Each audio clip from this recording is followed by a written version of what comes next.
Today is Monday, April 6th, and I'm so excited to be here with you. I hope you had a fantastic weekend. We did at our house. Wasn't super exciting, but we played games and we had fun watching some TV together and making meals together, which is what it's all about, right? All right, guys.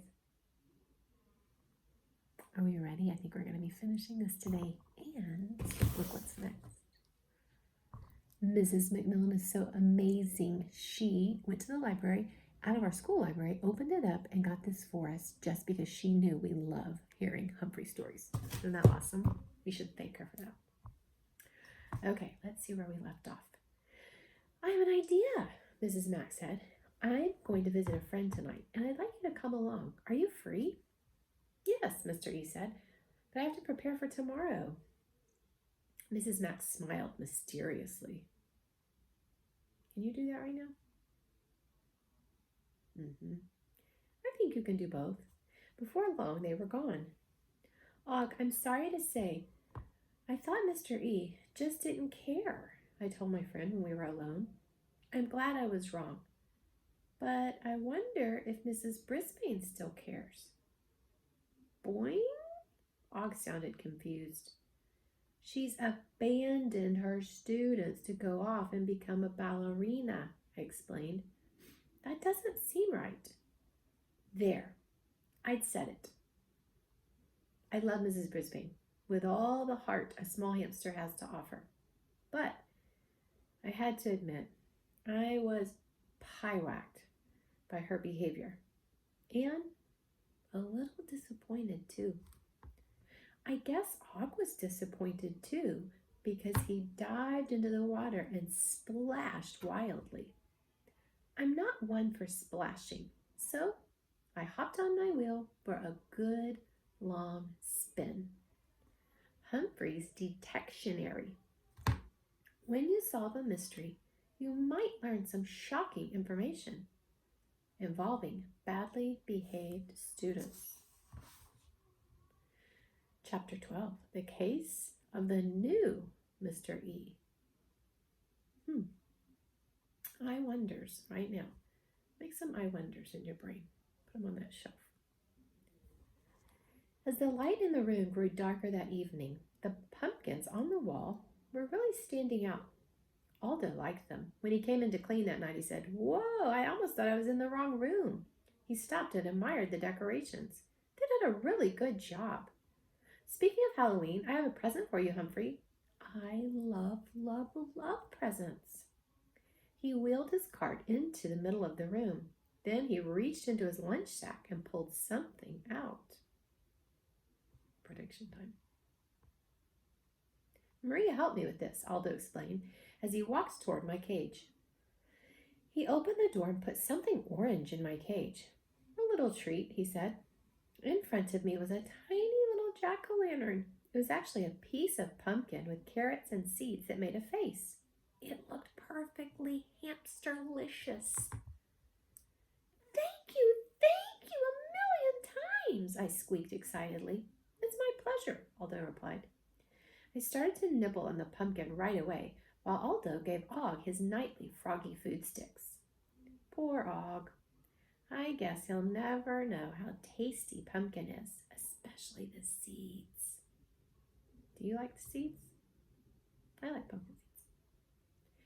When Aldo was ready to leave, he said, I've got a joke for you two. What do ghosts eat on their cereal?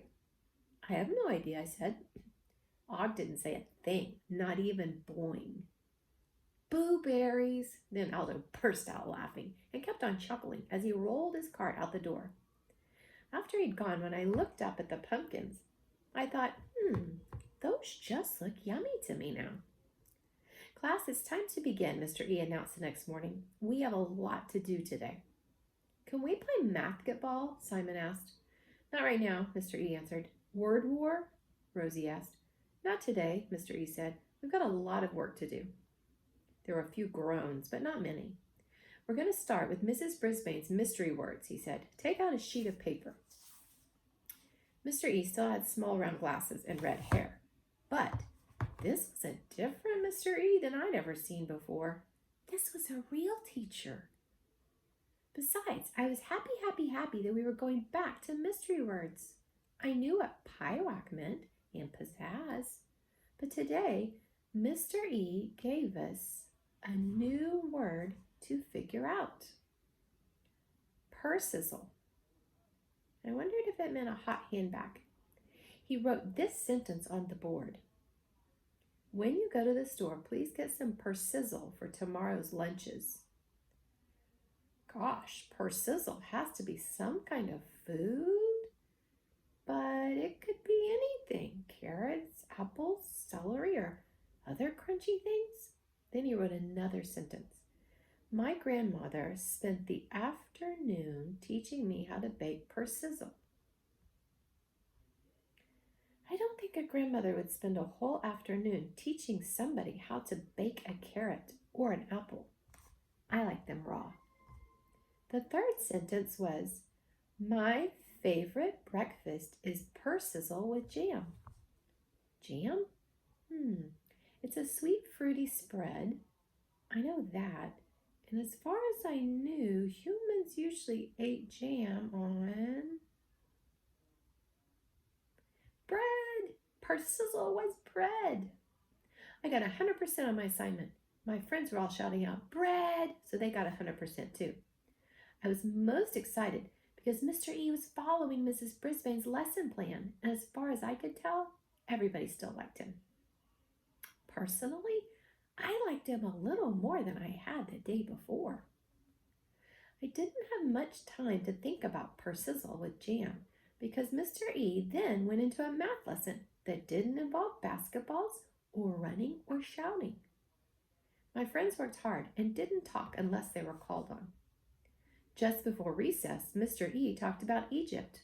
I know some girls that like that. I'm talking to you, Grace. He had me on the edge of my cage, talking about pyramids and the Nile River. I tell you, I was shivering and quivering during that lesson. And when my friends went out to play, Mr. E sat at Mrs. Brisbane's desk and studied lesson plans in her binder. We got so much done that day. I'm not sure Mrs. Brisbane could have kept up, but my classmates and I did. Mr. E even gave out homework assignments, real homework. No one complained because he explained why it was important. Late in the afternoon, helpful Holly reminded Mr. E that he needed to choose who would take me home for the weekend. Mr. E asked my friends to raise their hands if they hadn't taken me home yet and thought their parents would give permission. A lot of hands went up. How is Mr. E going to choose? He looked at the clock. I think we have time for a quick spelling bee to decide. He asked Rosie, Joey, Tall Paul, Thomas, and Sophie to spell different words. They all got through the first round. On the second round, Rosie missed on the word symbol. I was surprised there was a Y in it too. S-Y-M-B-O-L. On the third round, Tall Paul missed on the word misery. I completely understood because the S does sound like a Z, M-I-S-E-R-Y. Sophie went down on the word mystify. I would have too, M-Y-S-T-I-F-Y. It was down to Joey and Thomas, and for the next two rounds, neither of them missed a word. There were difficult words too, fierce and schedule. The spelling bee was suddenly very exciting, and it was almost time for the bell to ring. I'll tell you what, Mr. E said. You've done such a great job. Would you agree to share, Humphrey? The boys both looked puzzled. I was a little confused too. I hope they weren't planning to split me in half. Thomas could have him Friday night. Then Joey could pick him up at Thomas's house on Saturday and have Humphrey Saturday night, Mr. E explained. Would your families agree to that? Neither boy looked happy, but they both nodded.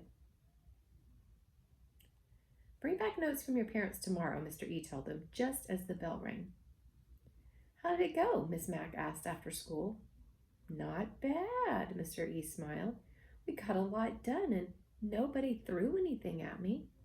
Thanks for taking me along last night. I think I'm on the right track now. Great, Miss Max said. And that surprise is really going to be something. We just need to make sure no one finds out the secret. Find out what? I squeaked. Boing, boing, Og twanged. Mrs. Matt must have heard us because she laughed. No one must find out, even Humphrey and Og, she said.